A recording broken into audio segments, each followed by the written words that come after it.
Thank you, Laura. It's crunch time here on The Jump. The Bulls making a franchise record 25 three-pointers last night in their win over the Pelicans. Matt, do you think the Bulls can continue their hot shooting, or was this a fluke? This is just, whether it's a fluke or not, this is just what the NBA is now. It's a three-point shooting league, so I expect all existing team records and NBA records to fall within the next handful of years. Yeah, well, look, it is a fluke because whenever you break a team record, it's not the consistent. But when you got Zach LaVine and his ability to knock down 10 or 12 threes on a given night, you're going to see more of this. Yeah, and look, it's funny. Brian Windhorst was on his podcast the other day breaking down where, like, the great defenses of certain eras would have ranked in different times and where the number 5 defense or number 1 defense in today's game would have ranked compared to that. Because being the top defense in the league right now, it's a very different story against all this scoring versus being the top defense in the league in, say, 2004, right, when the Pistons were doing it. So The game has changed. All right, let's move on to the Suns. Held on in a tight game to beat the Bucks last night after Giannis missed a potential game-winning shot. Now take a look here. Afterward, Devin Booker asked his thoughts about when he saw Giannis shooting, and he said, "I thought we're in good shape." Now, the reporter followed up. Devin said, "I just mean that it's better to have him outside the paint than inside the paint." Do you feel this was shade or just the answer to a question, Matt? I just think it's real talk. Giannis doesn't strike fear in any opponent outside of the paint, and that's crazy to say about our 2-time defending MVP. But as we were talking about earlier, that's the next step in this game, being able to have a consistent jump shot or three-point shot, and he doesn't really have either right now. So Devin Booker was respectfully throwing some shade. Yes, Richard? He is an amazing, talented player, one of the best players in this generation, but they call it, he's with us. Matt, when we're on the bench and somebody shoots a jumper, he's with us. That jumper by Giannis, the entire, is not good. That means he's on our side. That means if the Phoenix Suns could have drawn up a play for the Milwaukee Bucks, the Phoenix Suns would have drew up that exact play.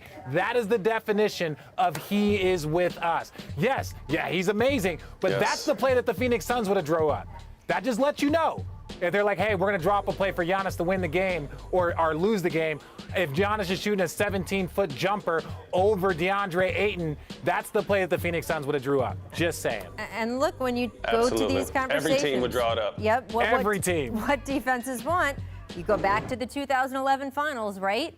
The idea, Dallas, was, hey, make LeBron shoot, because if he goes into the basket, it's a freight train and everything's done. So just make him shoot. We want that shot. And it is what undid the Miami Heat in those finals. That is what teams are doing to Giannis Antetokounmpo now. Now LeBron, we're down. He worked on his three-point shot. Things changed, and obviously we're watching to see if Giannis can do the same thing. Let's move on, guys, to our League Pass game of the night.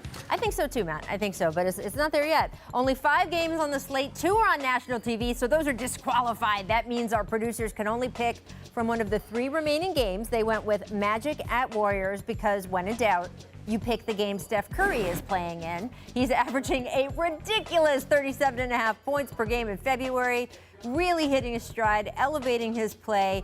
Matt, is underdog Steph in some ways your favorite to watch? You played on a team with him when they were the favorites.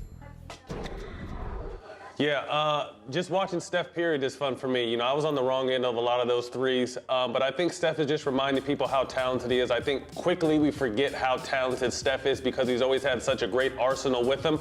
But when it's just up to him offensively to carry the load every night, he's more than capable of doing that. Yeah, I'm going to say my favorite Steph to watch is dominant Steph, where you're just looking around and there's Clay and it's him. It's just like, well, what do you want us to do here, coach? And the coach is looking at you like, just keep doing your best. But this version of Steph, this version of Steph to me is more of like, I'm so happy to see it. Right? Like, he has been down, he has been out, their team has been banged up, and what does he do after missing basically an entire season? He comes out, he's, first in votes for the guards. He's averaging God knows what at this point in time over the course of the last month, 37 points. So this is a fun Steph, but this is not my favorite version of Steph. Yeah, I mean, look, all good versions. All versions of Steph are good versions, right, Matt? Steph has always been a team first guy too, so I'm sure this ultimate green light that he has, knowing that every night he's going to have to be in that 30 to 40 point range, is fun for him. Although tiresome, I'm sure it's fun. Fun for him. Amen. All right, this just in at the buzzer. Here's a quote from Kevin Durant on the XxDannixX podcast. This is the podcast out of his boardroom group. He says, Kyrie is going to play a nice, efficient game this year. All that other expletive. He didn't say expletive. That's me saying expletive, just clarifying. That people talk about. I was never concerned with that. Kyrie is going to play the right way. He's going to do his best when he is out there. Matt, first of all, get you a friend like Kevin Durant, because that is really impressive backup of his guy. The same way, by the way, Kyrie has backed up KD over and over again. Those guys are legit tight. Do you share Kevin's confidence in Kyrie this season? There's never been a question of Kyrie's performance on the floor. When he decides he wants to play and he's going to show up, he's one of the best talents we've ever seen in this game. So I 100% agree with KD. Like, when Kyrie is bought in on coming to the games and actually playing, there's never been a question about his talent or his abilities. Yeah, I agree with Matt. There's nobody that probably knows Kyrie better than Kevin Durant right now at this point in time in their stages of their career and being around each other every day. So if he wasn't worried, that's a good sign for the Nets and the Nets fan and the organization. I will say this: he didn't answer the question.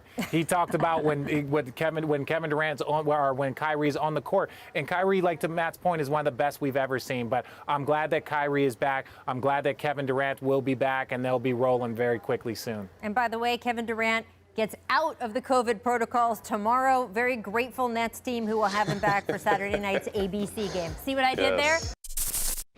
Thanks for watching ESPN on YouTube. For live streaming sports and premium content, subscribe to ESPN+.